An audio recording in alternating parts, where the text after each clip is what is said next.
Imagine logging on one morning just to feed your puffles. Maybe you were going to meet your friends at the pizza parlour. Or maybe you were one of the millions reliving a piece of your childhood. But instead of a snow-covered login screen, you get this: a government seizure notice and silence. This was Club Penguin Rewritten, a fan-made resurrection of one of the most iconic online games of all time. It brought a virtual world back to life, without Disney's help, and without their permission.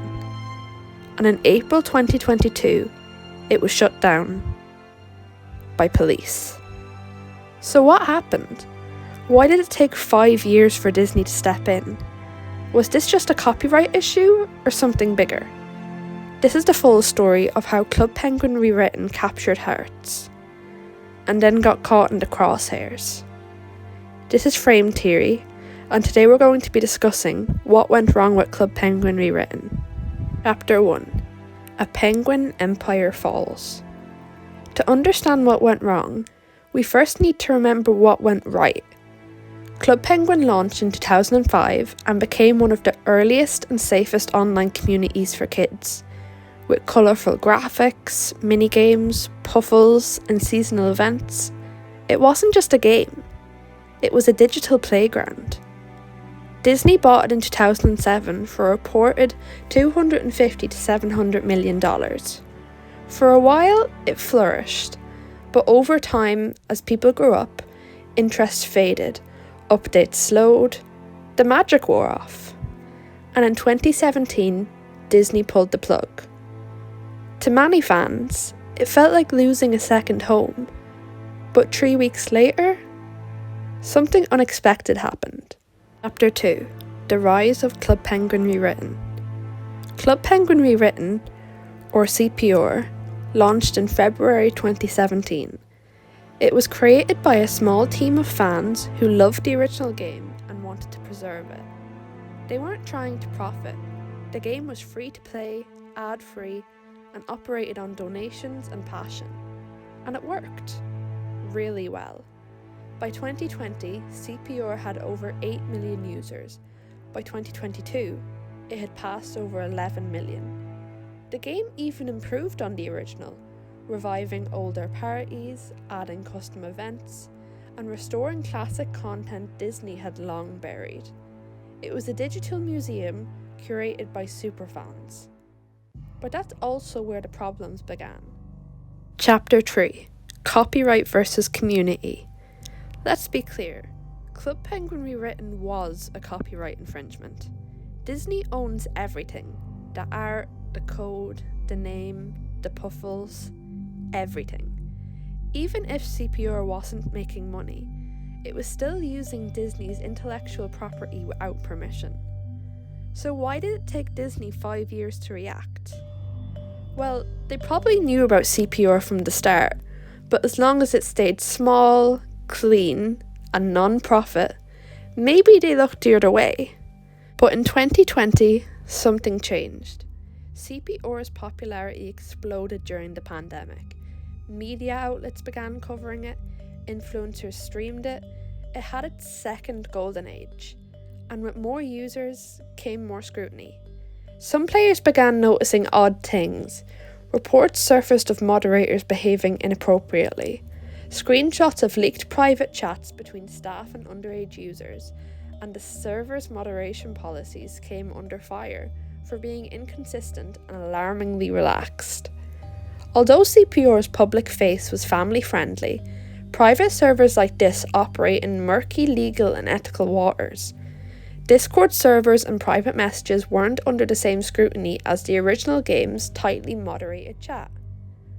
All it would take was one serious allegation to shift the narrative, and that's exactly what happened. Chapter 4: The Seizure. On April 13, 2022, Club Penguin Rewritten was officially shut down. Not by a quiet email from Disney, but by the City of London's police's intellectual property crime unit. They seized the domain, arrested 3 people involved with the game, and posted a seizure notice on the site itself. No one expected it to go down like this. Even among fan projects, This level of legal enforcement was rare. But here's what most media outlets didn't emphasise. Those arrests weren't just about copyright.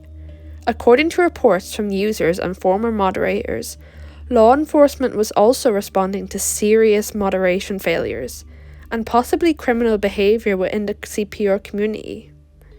Police never gave a full public statement, but it's widely believed that the arrests were not only due to IP theft, but potentially linked to wider investigations into inappropriate communications with minors. And this is where things start to get disturbing. Over the years, Club Penguin Rewritten developed a reputation for being poorly moderated behind the scenes.